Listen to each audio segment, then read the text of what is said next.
In a school there are 5 teachers, A B C D और E है, A and B were teaching Hindi and English. तो यहाँ पे total कितने teachers हैं? 5 टीचर्स हैं। 5 टीचर्स हैं तो कैसे बनेगा? ए बी, इसको थोड़ा सा हम क्वेश्चन को ऊपर करते हैं। टोटल 5 टीचर हैं, ए बी सी डी और ये हो गया ई, ठीक है। A and B were teaching Hindi and English.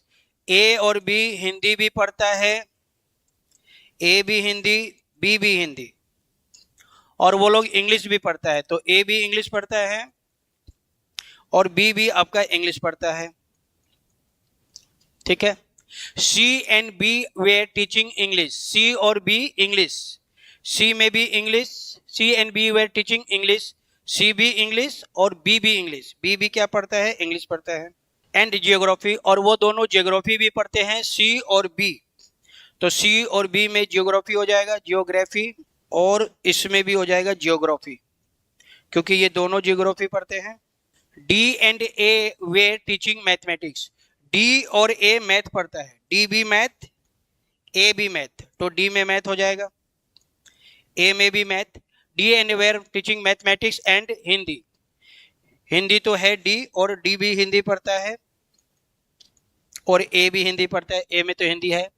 E and B were teaching history. E और बी में हिस्ट्री। ई क्या पढ़ता है? हिस्ट्री, और बी भी पढ़ता है हिस्ट्री। बी भी पढ़ता है आपका हिस्ट्री। ई और बी दोनों हिस्ट्री पढ़ता है। एंड फ्रेंच, ई और बी फ्रेंच भी पढ़ते हैं, तो ये फ्रेंच भी पढ़ता है और बी भी फ्रेंच पढ़ता है। जैसे जैसे क्वेश्चन में कहेगा पहले हम लोग लिख देंगे। तो who among the following teachers teaching maximum. Maximum subject कौन पढ़ रहा है? तो सबसे ज्यादा सब्जेक्ट पढ़ने वाला कौन है? बी है। ये 1 2 3 4 5 सब्जेक्ट पढ़ रहा है कौन? बी। बी कितना सब्जेक्ट पढ़ रहा है? 5 सब्जेक्ट पढ़ रहा है, तो B is the right answer.